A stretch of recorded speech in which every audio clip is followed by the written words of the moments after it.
Every bastard in the joint must have known I was on the loose by now. I couldn't afford to waste any more time.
Police food, the same crap the world over.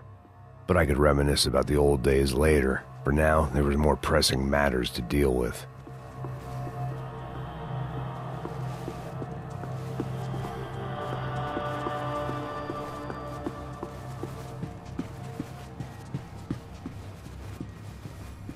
Becker's blood money from the good doctor. Serrano had canceled one side of that transaction. The other was on me.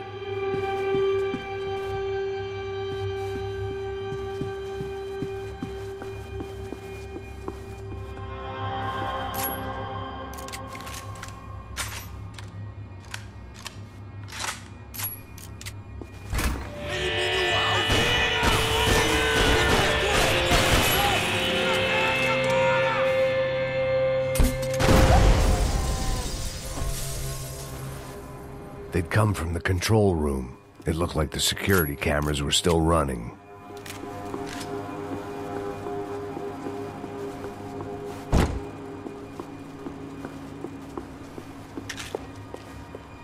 I figured I should check out the security monitors while I had the chance.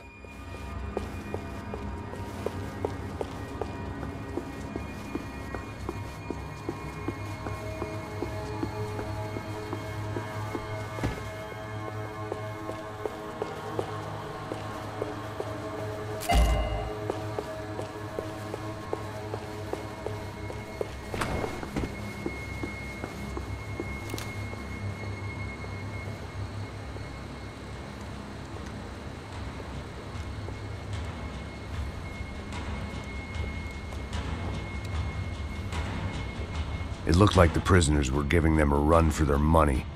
That's what happens when you hand some roided-up halfwit a commando uniform with special on the front and let him ride around his hometown in a tank playing soldiers. Sooner or later, someone's gonna decide he's not so special. There were a bunch more in the elevator, tooled up like they were about to roll into Fallujah. And of course, they were headed my way.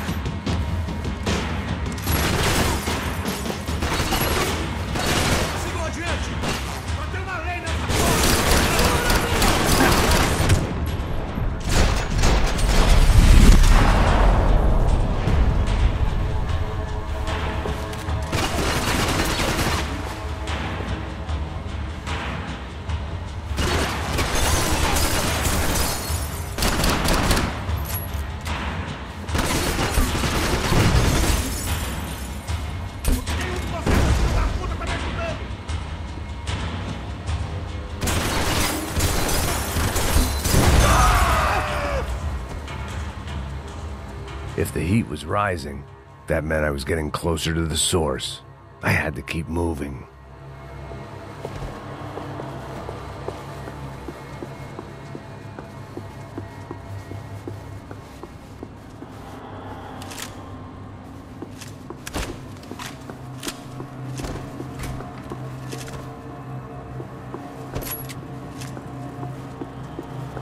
I saw the elevator doors were open.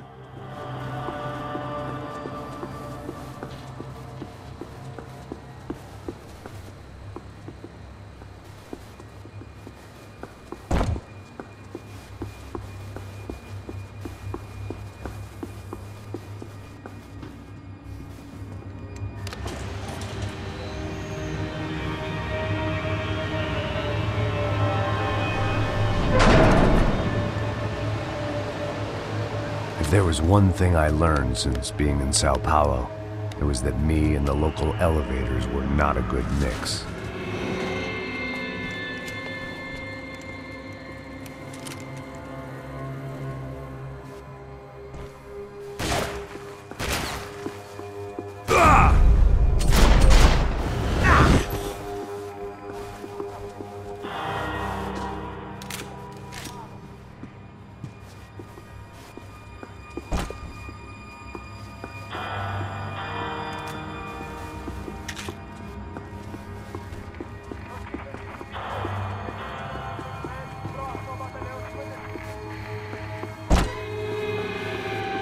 Whatever depressing fate lay on the other side of those doors, there was no point in putting it off any longer.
I'd killed more cops than cholesterol, and still no sign of Becker. It wasn't the first time it dawned on me I should probably have gone over the plan in more detail, but it was too late for that now.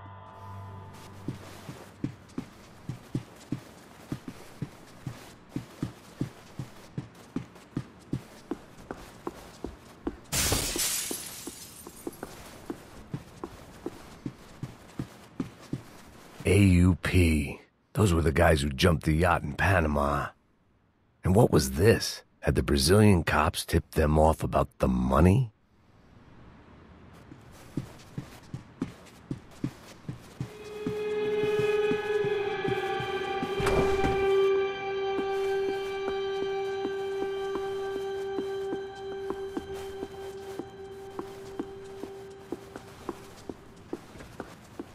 If I didn't hurry, Becker would be long gone.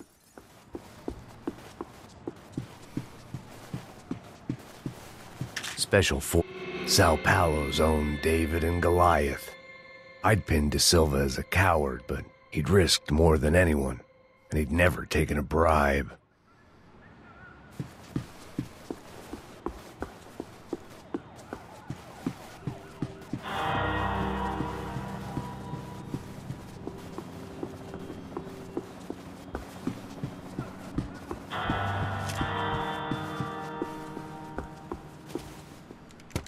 I still didn't know how I'd gone from drinking myself numb in New Jersey to looting corpses in Brazil. But this was where I was, 5,000 miles from a home I couldn't go back to, on another suicide mission to clean up a mess that wasn't even mine.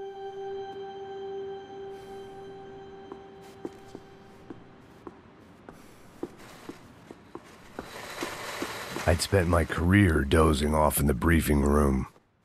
The CS were all but out of business in Sao Paulo, and suddenly Becker and Victor looked like local heroes in the war on crime. They'd really gotten their money's worth outsourcing their problems onto me. My old pal Serrano. We'd both been unwitting clowns in this sorry circus. Part of me hoped he'd made it out of that hotel alive. I didn't recognize the guy. Maybe this was the new slum king De Silva had talked about.